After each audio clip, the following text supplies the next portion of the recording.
Hello everyone, welcome to my YouTube channel the legal lady and I am Preeti Sangwan. और हम कर रहे हैं बीएनएस की लेक्चर सीरीज। इसी सीरीज में हमने लास्ट क्लास में कंप्लीट किया था कि attempt to murder, attempt to culpable homicide के लिए क्या पनिशमेंट रहती है, और इसके साथ ही हमने कंप्लीट कर लिया था सेक्शन 110 तक, जिसमें अबेटमेंट टू सुसाइड को हम अबेटमेंट के साथ ऑलरेडी पढ़ चुके थे। हमने सेक्शन 106 को काफी डिटेल में किया, जो death by rash and negligent act के थ्रू होती है। उसके बाद हमने ये सारा कुछ 110 तक कंप्लीटली कवर कर लिया है। इसके बाद हम आते हैं बहुत इंपॉर्टेंट सेक्शन पे, जो डील करता है कुछ नए लॉज से। नए लॉज इन द सेंस ऐसा नहीं है कि उन लॉज के बारे में हमारे पास ऑलरेडी कोई लॉ कभी रहा ही नहीं, ऐसा नहीं है। लेकिन as far as BNS is concerned, तो जैसे हम बीएनएस और आईपीसी का कंपैरिजन करते हैं तब हमें पता लगता है कि ये सारे ऑफेंसेस जिनको आज हम पढ़ेंगे ये आईपीसी में नहीं थे, स्पेसिफिकली मेंशन्ड आईपीसी में ये नहीं थे। हालांकि किसी और लॉज में हो सकता है कवर हो रही हूँ, ठीक है। तो ये एक्ट तो पनिशेबल पहले भी हैं, बल्कि लेकिन जब हम आईपीसी को देखते हैं तो आईपीसी में इनके रिगार्डिंग कोई स्पेसिफिक एक्ट या स्पेसिफिक सेक्शन नहीं दिया हुआ था, क्योंकि इनको डिफरेंट डिफरेंट लॉज के अंडर अलग से कंसिडर किया गया था। इनको आईपीसी में डालने की कोशिश भी नहीं की गई बाय वे ऑफ एडिशन।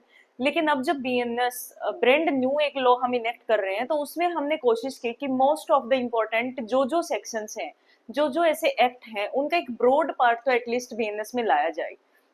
और उसी ऑब्जेक्टिव के साथ सेक्शन 111, 112 और 113 आज की क्लास में हम कवर करेंगे। सेक्शन 111 किसकी बात करता है? सेक्शन 111 बात करता है ऑर्गेनाइज्ड क्राइम की।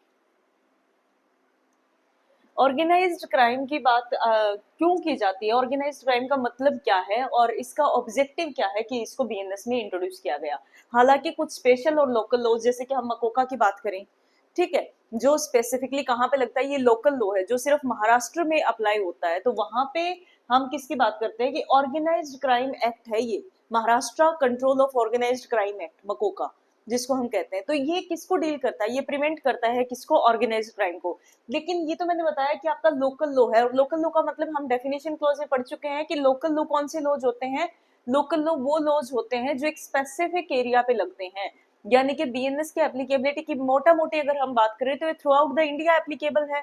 एक्स्ट्रा टेरिटोरियल जुरिस्डिक्शन की अभी हम बात नहीं कर रहे, लेकिन हम अगर देखें, क्योंकि एक्स्ट्रा टेरिटोरियल जुरिस्डिक्शन की भी जब हम बात करते हैं तो वो कनेक्टेड कहाँ से रहता है? हमारी इंट्रा टेरिटोरियल जुरिस्डिक्शन से ही कनेक्टेड रहता है, वो इंडिया से ही कनेक्टेड रहता है, ठीक है। इसका कनेक्शन हमने ऑलरेडी कवर किया था। तो हम कह सकते हैं कि BNS through out India applicable होता है।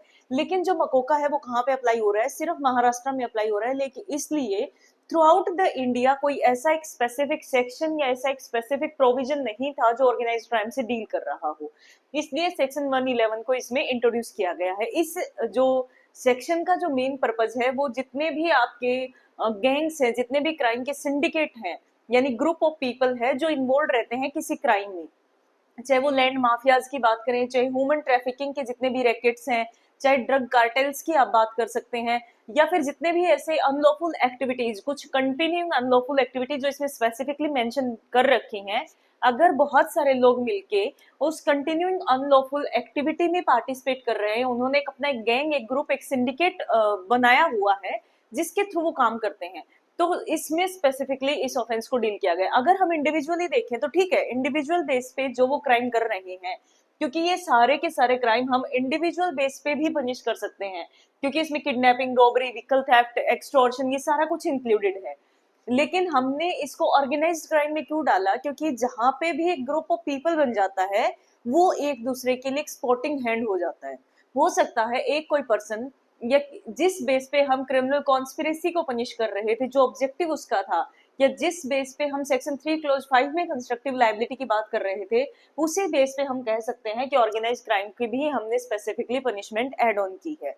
क्योंकि जहां पे एक पर्सन कोई क्राइम करता है उसको रोकना आसान है, लेकिन जब वो एक चेन से जुड़ जाता है, किसी सिंडिकेट का पार्ट बन जाता है, वहां पे उस पे एक एक्स्ट्रा सपोर्टिव सिस्टम उसके साथ रहता है, तो वो एक एग्रीवेटेड काइंड ऑफ, आप कह सकते हैं कि क्राइम की कैटेगरी में डाला जा सकता है। अब हम इस ऑब्जेक्टिव के साथ सेक्शन 111 को पढ़ते हैं। सेक्शन 111 क्या कहता है? एनी कंटिन्यूइंग अनलॉफुल एक्टिविटी, कोई भी कंटिन्यूइंग अनलॉफुल एक्टिविटी। अब ये कंटिन्यूइंग अनलॉफुल एक्टिविटी क्या है, ये हम स्पेसिफिकली इस एक्सप्लेनेशन 2 में पढ़ेंगे। इंक्लूडिंग, इसमें कौन से ऑफेंसेस इंक्लूडेड हैं? आपको ये बहुत ध्यान से पढ़ना है क्योंकि नया एडिशन है, prelims as well as mains point of view दोनों से इंपॉर्टेंट है, तो एक एक वर्ड इसका ध्यान से पढ़ना। ये क्या कहता है कि any continuing unlawful activity including kidnapping, robbery, vehicle theft, extortion, land grabbing, contract killing. Kidnapping क्या होता है? किडनैप करना, ठीक है। इसकी जो टेक्निकलिटी है वो किडनैपिंग और अबडक्शन जब हम करेंगे तो पता लग जाएगा। रोबरी, ठगना, ठीक है। उसके बाद व्हीकल थेफ्ट, एक्सटॉर्शन, किसी को डरा के उससे कोई चीज लेना, ठीक। जब हम रॉबरी पढ़ते हैं तो हम पढ़ते हैं कि थेफ्ट और एक्सटॉर्शन से रॉबरी बनती है, या तो थेफ्ट होगा उसमें या फिर एक्सटॉर्शन होगा। तो इसमें थेफ्ट इंक्लूडेड नहीं है, सिंपल थेफ्ट, इसमें व्हीकल थेफ्ट इंक्लूडेड है और एक्सटॉर्शन इंक्लूडेड है। लैंड ग्रैबिंग, दूसरे की जमीन हड़पने का एक पूरा का पूरा सिंडिकेट जो स्पेशली इसी चीज के लिए घूम रहे हैं कि किसी जमीन पे कब्जा करना हो, ठीक है। कॉन्ट्रैक्ट किलिंग, रेंसम के बदले किसी को मारना, कॉन्ट्रैक्ट करके लोगों को मारना, उसके बदले उनको क्या चाहिए? जस्ट मॉनेटरी बेनिफिट चाहिए, फाइनेंशियल बेनिफिट चाहिए। इकोनॉमिक ऑफेंसेस, अब इकोनॉमिक ऑफेंसेस में क्या क्या रहेंगे? इकोनॉमिक ऑफेंसेस में वो सारे के सारे ऑफेंसेस रहेंगे जिसमें पैसे की डीलिंग या पैसे की डीलिंग से रिलेटेड कोई भी ऑफेंस होता है, जिसमें क्रिमिनल ब्रीच ऑफ ट्रस्ट आपका इंक्लूडेड है, मार्केट रिलेटेड कोई फ्रॉड होता है, या फिर कोई स्कीम एक ऐसी फिक्टिशियस से कोई झूठी स्कीम आप रन करके उसके थ्रू लोगों से पैसा ले रहे हैं। तो इस तरह के जो ग्रुप होते हैं जो इकोनॉमिक ऑफेंसेस करते हैं वो भी इसमें कवर्ड रहेंगे। साइबर ऑफेंसेस, जो थ्रू ऑनलाइन जितने भी फ्रॉड्स रहते हैं वो साइबर ऑफेंसेस में आ जाएंगे। फिर ट्रैफिकिंग, ट्रैफिकिंग का मतलब एक जगह से दूसरी जगह पे ट्रांसफर करना विदाउट द कंसेंट, या फिर किसी झांसे में देके, जैसे कि आपको वहां लेके चलते हैं वहां जॉब दी जाएगी, ठीक है, उस तरह से ट्रैफिकिंग करना। किसकी? या तो पर्सन्स की ट्रैफिकिंग करना, लोगों की ट्रैफिकिंग, विमेन की ट्रैफिकिंग प्रोस्टिट्यूशन पर्पज से, चिल्ड्रन की ट्रैफिकिंग होती है पोर्नोग्राफिक पर्पज के लिए, प्रोस्टिट्यूशन के पर्पज के लिए भी।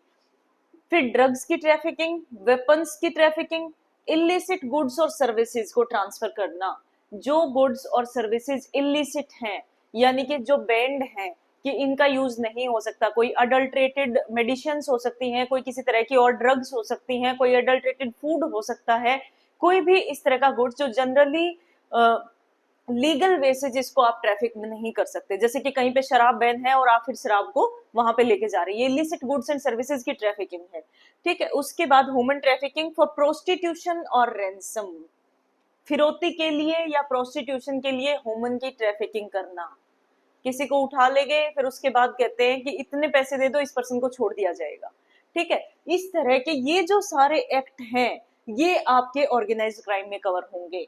कब होंगे? ये कंटिन्यूइंग अनलॉफुल एक्टिविटी जिसमें ये इंक्लूडेड है, ठीक है। कंटिन्यूइंग अनलॉफुल एक्टिविटी कौन सी है? जिसमें ये क्राइम इंक्लूडेड है आपका, kidnapping, robbery, vehicle theft, extortion, land grabbing, contract killing, economic offences, cyber offences, trafficking of persons, drugs, weapons, illicit goods and services, human trafficking for prostitution या फिर for the purpose of ransom. ये offences किस में count होंगे? Organised crime में count होंगे। अगर इनको इंडिविजुअली देखते हैं तो क्या एक्सटॉर्शन के लिए पनिशमेंट या सेक्शन नहीं है भी इसमें अलग से? क्या व्हीकल थेफ्ट को हम थेफ्ट में कवर नहीं कर सकते? आराम से कर सकते हैं। क्या रोबरी के लिए सेक्शन नहीं है, या किडनैपिंग के लिए नहीं है, या कॉन्ट्रैक्ट किलिंग में मर्डर के लिए नहीं है? हर एक चीज के लिए अलग से प्रोविजन भी है। लेकिन जब हम ऑर्गेनाइज्ड क्राइम की बात कर रहे हैं तो हम इंडिविजुअल अक्यूज्ड से डील ही नहीं कर रहे, हम उससे तब डील कर रहे हैं जब उसने ये एक्ट किस लिए परफॉर्म किया, because he was a part of syndicate, because he was a part of gang, because he was a part of the group of persons who were indulged in these kind of activities, ठीक है। अब इसको करने वाला कौन है? देखो यहाँ पे लिखा बाय एनी पर्सन या ग्रुप ऑफ पर्सन, किसी सिंगल पर्सन ने किया या ग्रुप ऑफ पर्सन ने किया। अगर सिंगल पर्सन ने भी किया तो एक्टिंग इन कंसर्ट यानी कि आपस में मिलके, concert, meeting of minds, common intention, ठीक है। अगर वो इंडिविजुअल बेस पे करता है तो उसको ऑर्गेनाइज क्राइम में हम ला ही नहीं सकते। लेकिन जब उसने क्यों किया? Because he was acting in concert singly और ज्वाइंटली। हो सकता है वो 5 लोग मिलके कि कोई एक काम करने गए हो, या ऐसा भी हो सकता है कि उन 5, 7, 10 लोगों के बिहाफ पे वो अकेला गया हो आफ्टर कंसर्टिंग टुगेदर, ठीक है। ये एलिमेंट प्रूव करना जरूरी है, तभी हम उसको ऑर्गेनाइज क्राइम में लेके आ सकते हैं। जब तक आप ये प्रूव नहीं करते कि इनके बीच में कंसर्टिंग ऑफ माइंड्स हुई है, इनके बीच में एक ऑलरेडी कॉन्स्पिरेसी थी, इन्होंने इस चीज को डिस्कस करके उनके बिहाफ पे ये सिंगली या ज्वाइंटली एक्ट परफॉर्म कर रहा था, तब तक हम इसको ऑर्गेनाइज क्राइम की कैटेगरी में नहीं लेके आ सकते। और प्रोसिक्यूशन चाहेगा कि ऑर्गेनाइज क्राइम की कैटेगरी में आए, क्यों? क्योंकि एग्रीवेटेड काइंड ऑफ ऑफेंस है और इसमें पनिशमेंट ज्यादा है। Either as a member of an organise crime syndicate by use of violence. अब जो ये एक्ट ये परफॉर्म कर रहा है, ये कैसे कर रहा है? वोलेंस का यूज करके, या वोलेंस यूज करने की धमकी देके, मार दूंगा, काट दूंगा, पीट दूंगा, या तो ऐसा एक्चुअल में वो कर रहा है या ऐसा करने की धमकी दे रहा है। इंटिमिडेशन, डराना धमकाना, कोर्शन, किसी की मजबूरी का फायदा उठा के उसको कोर्स करना। ठीक है, अगर कोई वल्नरेबल सिचुएशन में है, आप डोमिनेटिंग पोजीशन में हो, तो उस पोजीशन का फायदा उठा के आप सामने वाले से कुछ करवा रहे हो, दैट इज कोर्शन। और अदर अनलॉफुल मीन्स, यानी कि किसी भी तरीके का लॉफुल मीन्स आपके नहीं है, आप एक गलत मीन्स के जरिए, आप गलत तरीके से सामने वाले पर्सन के साथ ये वाली चीजें कर रहे हो।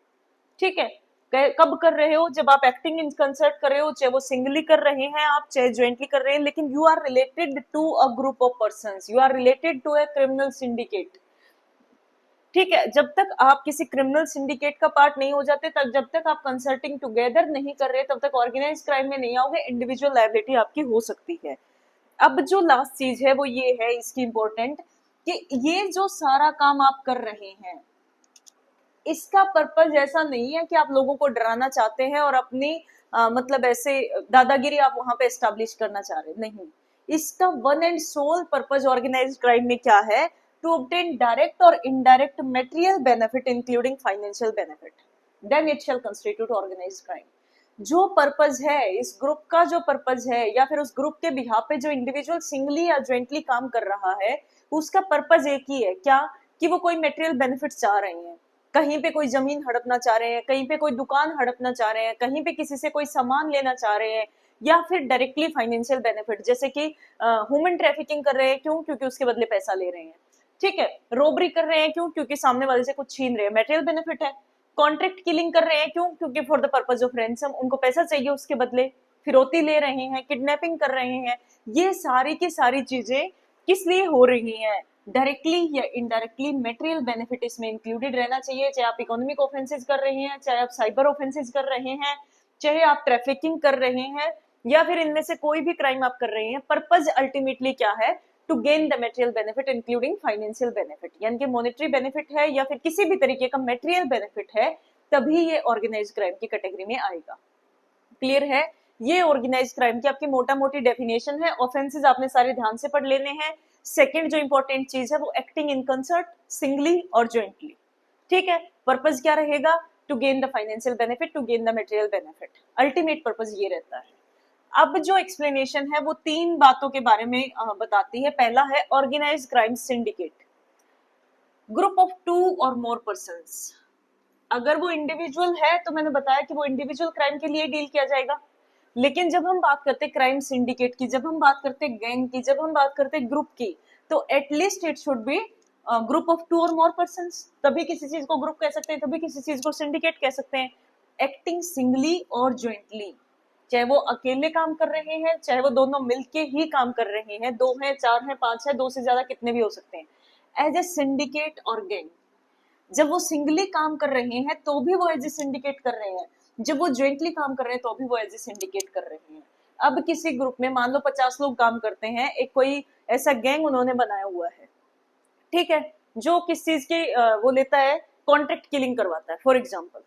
अब ऐसा तो नहीं है कि वो एक पर्सन को जब मारने जाएंगे तो वो जितने भी लोग हैं सारे उठ के जाएंगे, हो सकता है उन सबके बिहाफ पे कोई एक जाए, लेकिन जो डीलिंग है वो उनके ग्रुप में ही हो रही है, जो डीलिंग है वो पूरा सिंडिकेट के बेस पे ही हो रही है। उनकी जो आइडेंटिटी है वो इसलिए है कि बिकॉज वो रिलेटेड है किसी क्रिमिनल सिंडिकेट से। ठीक है, ऐसे बहुत सारे गैंग्स, ऐसे बहुत सारे ग्रुप्स आप देख रहे हैं कि सोसाइटी में काम भी कर रहे होते हैं। तो अगर कोई पर्सन सिंगली काम कर रहा है, ज्वाइंटली कर रहा है, लेकिन कर क्यों रहा है? Because he is the part of the syndicate और गैंग। कौन सा काम कर रहा है? कोई कंटिन्यूइंग अनलॉफुल एक्टिविटी कर रहा है, तो हम उस सिंडिकेट को कहेंगे ऑर्गेनाइज्ड क्राइम का सिंडिकेट। कोई भी ग्रुप जो 2 या 2 से ज्यादा लोगों को इंक्लूड रखता है और उस ग्रुप के जो मेंबर्स हैं वो या तो सिंगली या फिर ज्वाइंटली क्या करते हैं, कोई कंटिन्यूइंग अनलॉफुल एक्टिविटी करते हैं, उस कंटिन्यूइंग अनलॉफुल एक्टिविटी में क्या क्या इंक्लूड रहेगा, कौन से क्राइम जो हम ऑलरेडी पढ़ चुके हैं, kidnapping, robbery, vehicle theft, extortion etcetera.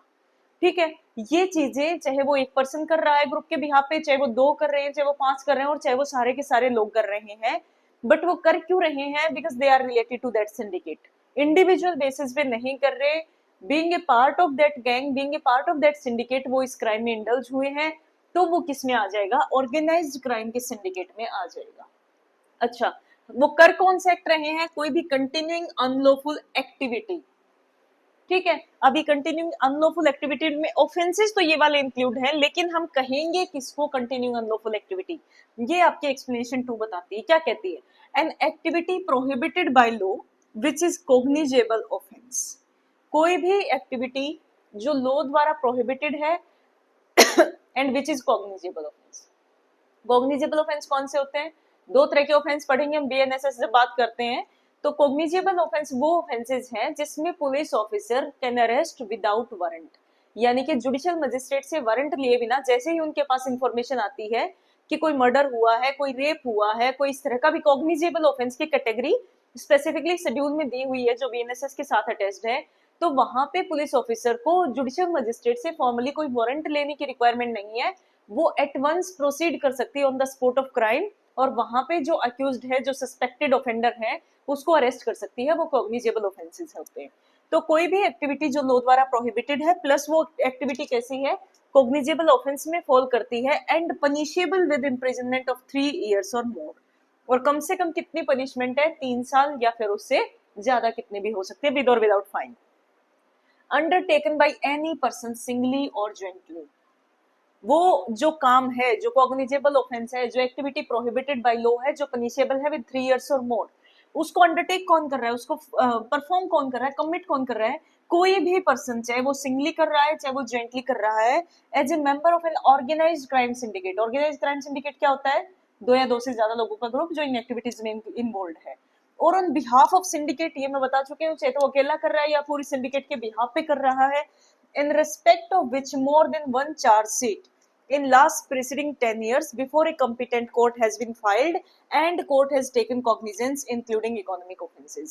अब जो नेक्स्ट कंडीशन है ऑर्गेनाइज्ड क्राइम सिंडिकेट और अनलॉफुल एक्टिविटी के रिगार्डिंग, वो ये है कि वो सिंडिकेट का पार्ट होना चाहिए जिस सिंडिकेट के खिलाफ पिछले 10 सालों में, जो इमीडिएटली अटैच्ड पिछले 10 साल है, जैसे 2026 से अगर हम बात करें तो 25, 24, 23 ऐसे करके पिछले 10 सालों में कम से कम एक चार्जशीट उनके खिलाफ फाइल हुई हो, ठीक है, किसी कॉम्पिटेंट कोर्ट के पास, और उस चार्जशीट के बेस पे ऐसा नहीं है कि कोर्ट ने कॉग्निजेंस ही नहीं लिया, उस चार्जशीट के बेस पे कोर्ट ने कॉग्निजेंस लिया है, यानी कि चार्ज फ्रेमिंग हुई है, ट्रायल चली है, उसके बाद कुछ हुआ नहीं हुआ उससे डील नहीं करता, लेकिन at least cognizance has been taken by the magistrate और कोर्ट, तब हम उसको किस में लेके आएंगे? कंटिन्यूइंग अनलॉफुल एक्टिविटी में उस ऑर्गेनाइज्ड क्राइम सिंडिकेट को लेके आएंगे। तो क्या क्या कंडीशन है? पहली चीज तो ये है कि कंटिन्यूइंग अनलॉफुल एक्टिविटी में वो एक्टिविटी आएंगी जो प्रोहिबिटेड बाय लॉ है, कॉग्निजेबल ऑफेंस है, और कम से कम जिसकी सजा है 3 साल या उससे ज्यादा। ठीक है। सेकेंडली, अब जिस क्राइम सिंडिकेट के बिहाफ पे वो पर्सन काम कर रहा है, वो सिंडिकेट ऐसा है कि प्रीसीडिंग 10 years में उसके खिलाफ कोई ना कोई एक चार्जशीट तो एटलीस्ट फाइल हुई है पिछले 10 सालों में, इससे अलग, ठीक है, और उस चार्जशीट पे कोर्ट ने या मजिस्ट्रेट ने कॉग्निजेंस लिया हुआ है, तो उसको हम तब उसको किसमें लेके जाएंगे? Continuing unlawful activity and organised crime syndicate में कवर करेंगे। ठीक है। अब जो थर्ड एक्सप्लेनेशन है वो क्या कहती है? थर्ड एक्सप्लेनेशन कहता, हाँ, ये कहता है कि कोर्ट ने कॉग्निजेंस लिया है। अब ये जो कोर्ट ने जो कॉग्निजेंस लिया है, इसमें जरूरी नहीं है कि कोई ट्रेडिशनल काइंड के क्राइम ही हो, कोई मर्डर ही हुआ हो, कोई किडनैपिंग हुई हो, अगर कोई इकोनॉमिक ऑफेंस हुआ है उसके रिगार्डिंग अगर कोई चार्जशीट है तो वो भी इसमें इंक्लूडेड मानी जाएगी। ठीक है। व्हाइट कॉलर क्राइम्स होते हैं, सोशियो इकोनॉमिक ऑफेंसेस होते हैं। इकोनॉमिक ऑफेंसेस का मतलब है जो किसी भी कंट्री के या लोगों के फाइनेंसेस से डील करने वाले ऑफेंसेस हैं। अब स्पेसिफिकली इकोनॉमिक ऑफेंसेस होते क्या है, ये आपका बताता है एक्सप्लेनेशन 3। ये क्या कहता है? इकोनॉमिक ऑफेंसेस में क्या क्या इंक्लूडेड रहेगा, ध्यान से पढ़ लेना, प्रीलिम्स में डायरेक्ट क्वेश्चन आ सकता है। क्रिमिनल ब्रीच ऑफ ट्रस्ट, यानी कि किसी ने ट्रस्ट के बेस पे आपको कुछ दिया हुआ था, ठीक है, आपकी सामने वाले की कंसेंट से आपके पास कोई चीज आई थी, लेकिन आपने उस ट्रस्ट को ब्रीच किया, उस चीज को मिस अप्रोप्रिएट कर लिया, अपने फायदे के लिए यूज कर दिया, बेच दिया, कुछ भी किया, that is criminal breach of trust. Forgery, counterfeiting of currency notes, जाली नोट बनाना, बैंक नोट्स, गवर्नमेंट स्टैंप को काउंटरफिट करना, हवाला ट्रांजेक्शन। हवाला ट्रांजेक्शन क्या होती है? Hawala transaction generally cross border transaction होते हैं। फॉर एग्जाम्पल, कोई एक पर्सन है जो कहीं बाहर रह रहा है, उसकी फैमिली यहाँ पे है, आउट ऑफ इंडिया रह रहा है और फैमिली इंडिया में है, तो अगर वो मान लो प्रॉपर मैकेनिज्म के जरिए यहाँ पे पैसा पहुंचाना चाह रहा है, लेकिन उसमें उसको टाइम भी लगेगा, उसमें उसको एक फॉर्मल प्रोसेस के थ्रू भी जाना पड़ेगा। अब वो क्या चाहता है? वो चाहता है इमीडिएटली कुछ करवाना, पैसे ट्रांसफर करना चाहता है। तो ऐसे एक ग्रुप्स बने होते हैं कि एक पर्सन वहां पे कनेक्टेड रहता है और एक पर्सन यहाँ पे कनेक्टेड रहता है। अब वो क्या करेंगे कि वो जो पर्सन है वो वहां से कोड बता देगा और यहाँ पे उस जो उसके फैमिली मेंबर्स हैं वो उस कोड को जाके जो यहाँ उस ग्रुप से या फिर जो दो लोग आपस में कनेक्टेड हैं जो इस ट्रांजेक्शन को अंजाम दे रहे हैं उसके पास जाएंगे, उसके फैमिली वाले जाके वो कोड बता देंगे, वहां से वो कोड वो लड़का बताएगा या वो जो बाहर रह रहा है वो बताएगा, ठीक है। और इस तरह से वो उनकी आपस की डीलिंग बाद में रहती है। उस कोड के जरिए यहाँ पे जो पर्सन बैठा है वो उसके फैमिली मेंबर्स को पैसा दे देगा। उनकी जो आपसी ट्रांजेक्शन है, जो दो लोग इस ट्रांजेक्शन को पार्टिसिपेट कर रहे थे, जो लोग इस ट्रांजेक्शन को परफॉर्म करवा रहे थे, वो बाद की डीलिंग है। लेकिन उसके लिए इमीडिएट पैसा अभी ट्रांसफर हो गया, उसकी ना उसको कोई बैंक को जानकारी देनी पड़ी, ना उसको गवर्नमेंट को जानकारी देनी पड़ी। जस्ट यहाँ पे एक पर्सन बैठा है जो उसके फैमिली वालों को पैसे दे देगा। क्यों? क्योंकि उसने एक कोड बता दिया है। इसका मतलब वो ऑथेंटिकेटेड पर्सन है जिसको उसने पैसा देना है, ठीक है। तो ये इस तरह की हवाला ट्रांजेक्शन्स होती है। फॉर्मल जो प्रोसेस है गवर्नमेंट का उसको बाईपास करने के लिए की जाती है। उसके बाद है mass marketing fraud, running scheme to defraud several persons. बहुत सारी ऐसी स्कीम्स आती है ना, फिर लोगों का पैसा लेके भाग जाते हैं, ये इकोनॉमिक ऑफेंसेस में इंक्लूडेड रहती है। फिर उसके बाद बैंक का फाइनेंशियल इंस्टीट्यूशन को किसी भी तरह से डिफ्रॉड करना, किस पर्पज के लिए? मॉनेटरी बेनिफिट के लिए, वो किसी भी फॉर्म में हो सकता है। ये सारी की सारी चीजें किसमें रहेंगी? इकोनॉमिक ऑफेंसेस में इंक्लूड रहेंगी। और जो ऑर्गेनाइज क्राइम सिंडिकेट है वो अगर इकोनॉमिक ऑफेंसेस भी करते हैं तो हमने देखा कि ये भी ऑर्गेनाइज क्राइम में आएगा, इसलिए हमने इकोनॉमिक ऑफेंसेस की डेफिनेशन पढ़ी है। क्लियर है? तो सेक्शन 111 मोटा मोटी आपको क्या कहता है? कोई भी कंटिन्यूइंग अनलॉफुल एक्टिविटी जिसमें ये वाले क्राइम सारे इंक्लूडेड रहेंगे, किसके द्वारा की जाए? किसी पर्सन के द्वारा या ग्रुप ऑफ पर्संस के द्वारा, एक्टिंग इन कंसर्ट, सिंगली या फिर ज्वाइंटली, किस तरीके से की जाए? वॉयलेंस का यूज किया, थ्रेट ऑफ वॉयलेंस का यूज किया, इंटिमिडेशन का यूज किया, कोर्शन का यूज किया, या फिर कोई और अनलॉफुल मीन्स का यूज करके उसने सामने वाले से कोई भी मटेरियल बेनिफिट लिया है इन ऑफेंसेस के जरिए, ठीक है। अब हमने पढ़ा कि ये सारे लोग काम कर रहे हो सिंगली या jointly, as a group of person, as a syndicate. अब ये ऑर्गेनाइज क्राइम सिंडिकेट होता क्या है? ग्रुप ऑफ 2 और मोर पर्सन एक्टिंग सिंगली और ज्वाइंटली एज ए सिंडिकेट और गैंग। क्या काम करते हैं ये कंटिन्यूइंग अनलॉफुल एक्टिविटी में पार्टिसिपेट कर रहे हैं। अब कंटिन्यूइंग अनलॉफुल एक्टिविटी में ऑफेंसेस तो ये हैं, लेकिन कुछ एक्स्ट्रा कंडीशन एक्सप्लेनेशन 2 में दी गई। क्या? कि इसमें वो एक्ट आएंगे, वो एक्टिविटी आएंगी जो प्रोहिबिटेड बाय लॉ है, कोग्निजेबल ऑफेंसेस है, पनिशेबल विद 3 years और मोर की इम्प्रिजनमेंट है, ठीक है। In respect of which more than one charge sheet in last preceding 10 years has been filed and the court has taken cognizance on the basis of that charge sheet and it will also include the economic offenses. Clear है? फिर हमने पढ़ा कि economic offences में क्या क्या आएगा। Economic offences में क्रिमिनल ब्रीच ऑफ ट्रस्ट आएगा, फोर्जरी आएगी, counterfeiting currency note, counterfeiting bank notes, counterfeiting government stamp, mass marketing fraud, कोई फिक्टिशियस स्कीम रन करना, लोगों को डिफ्रॉड करने के लिए किसी बैंक के साथ फ्रॉड करना या किसी बाकी किसी और फाइनेंशियल इंस्टीट्यूशन के साथ, लाइक कोई एनबीएफसी है, नॉन बैंकिंग फाइनेंशियल कंपनी जो रजिस्टर्ड है आरबीआई के साथ, उनके साथ कोई इस तरह का फ्रॉड करना मास लेवल पे, बड़े लेवल पे, ग्रुप के लेवल पे, और जिससे वो एक मॉनेटरी बेनिफिट अल्टीमेटली गेन करना चाहते हैं, वो किस में आ जाएगा? सारा का सारा ये चीज आ जाएगी आपके ऑर्गेनाइज्ड क्राइम्स में। क्लियर है यहाँ तक? ये समझ में आ गया ऑर्गेनाइज्ड क्राइम होता क्या है। अब आइए सेक्शन 111 पे। सेक्शन 111 कहता है, ये सारा कुछ समझाने के बाद सेकंड क्या कहता है? पहले में इसका सब्सटेंटिव पार्ट सारा समझा दिया कि ये होता क्या है, इसमें क्या क्या एक्सप्लेनेशन है, किस पर्पज के लिए किया जाता है और किस तरह से हम किसी को इसके अंडर कल्पेबल ठहरा सकते हैं। अब सेकंड जो पार्ट है वो बात करता है इसकी पनिशमेंट के बारे में। सेकंड सबसेक्शन आपका कहता है कि अगर इस तरह के ऑफेंस से किसी की डेथ हो गई है, क्योंकि इसमें हर तरह के ऑफेंसेस हैं, कॉन्ट्रैक्ट किलिंग भी है इसमें, इसमें ट्रैफिकिंग भी है, इसमें ह्यूमन ट्रैफिकिंग फॉर रैंसम भी है। तो अगर इनके किसी एक्ट से किसी पर्सन की डेथ हो गई है, ठीक है, तो उस केस में जो पनिशमेंट रहेगी वो कितनी रहेगी, पनिशेबल विद डेथ और इम्प्रिजनमेंट फॉर लाइफ, या तो डेथ या life imprisonment, and shall also be liable to fine which shall not be less than 10 lakh rupees. 10 lakh रुपए से कम का फाइन नहीं होगा, ज्यादा हो सकता है, ठीक है। दूसरी चीज क्या है कि अगर मान लो कोई और ऑफेंस है और डेथ नहीं होती है, उसमें पनिशमेंट क्या रहेगी, which shall not be less than 5 years but which में extend to imprisonment for life. Minimum 5 साल तो होगी ही होगी, लेकिन लाइफ इम्प्रिजनमेंट तक जा सकती है, प्लस फाइन कितना, कम से कम 5 लाख। क्लियर है, ये पनिशमेंट है ऑर्गेनाइज क्राइम की जो सबसेक्शन 2 में दी हुई है। अगर डेथ हो जाती है तो डेथ या लाइफ इम्प्रिजनमेंट तो सब्सटेंटिव पनिशमेंट है, प्लस फाइन मिनिमम कितना रहेगा, 10 लाख रहेगा। लेकिन अगर डेथ नहीं होती है, कोई और क्राइम हुआ है, तो उस केस में मिनिमम पनिशमेंट 5 साल है, मैक्सिमम लाइफ इम्प्रिजनमेंट तक जा सकती है, प्लस जो फाइन की अमाउंट है वो कितनी रहेगी, कम से कम 5 लाख रहेगी।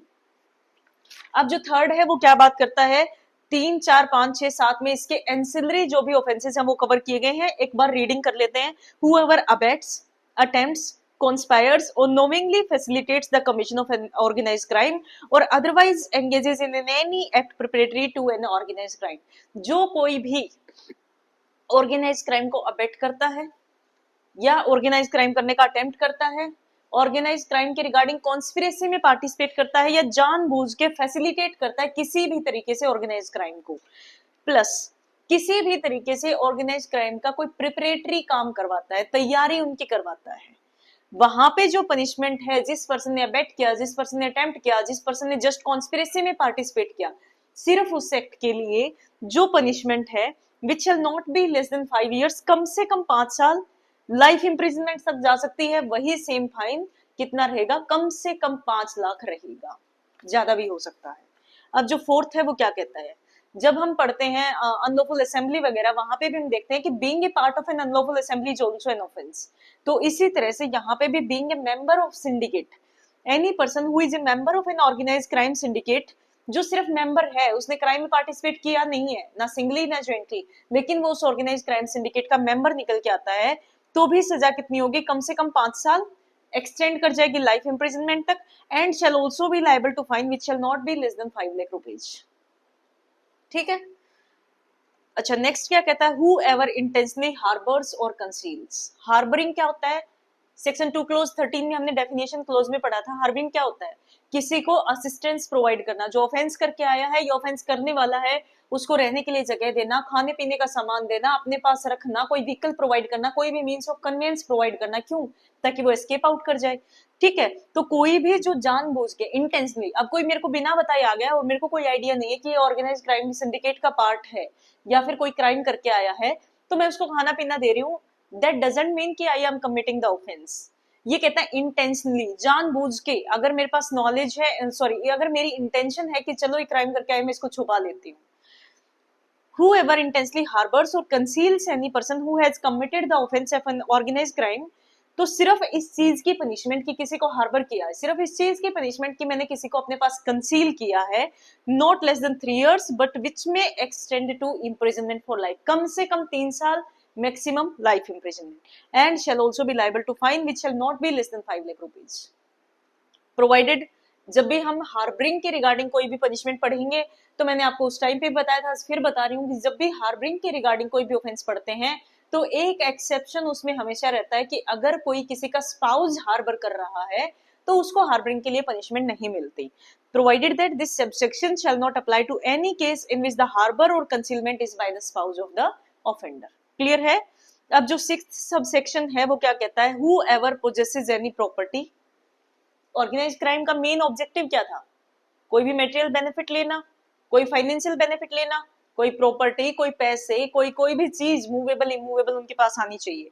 Whoever possesses any property, जो उस प्रॉपर्टी को रखता है, ड्राइव्ड और ऑब्टेन्ड, कहां से आई प्रॉपर्टी, किसी भी तरह से ऑर्गेनाइज्ड क्राइम से ड्राइव होके आई है, या फिर ऑर्गेनाइज क्राइम के कोई भी प्रोसीड्स हैं जो उन्होंने ऑर्गेनाइज क्राइम के जरिए कमाई हैं और which has been acquired through the organise crime, अगर कोई सिर्फ पोजेस करता है, उनको अपने पास रखता है, उसको किसको, जो फ्रूट वो लेके आए हैं उस ऑर्गेनाइज क्राइम के जरिए, उसको आपने जगह दे दी, उसको आपने अपने पास रख लिया, तो सजा कितनी रहेगी, कम से कम 3 साल, मैक्सिमम लाइफ इंप्रिजनमेंट, और जो फाइन है which shall not be less than 2 lakh rupees. पहली बार फाइन कम हुआ है 5 लाख से, जो 2 लाख रुपए तक का फाइन हो सकता है, कब, जब possession of property, possession of proceeds of that organise crime आप पोजेस करते हैं, अपने पास रखते हैं।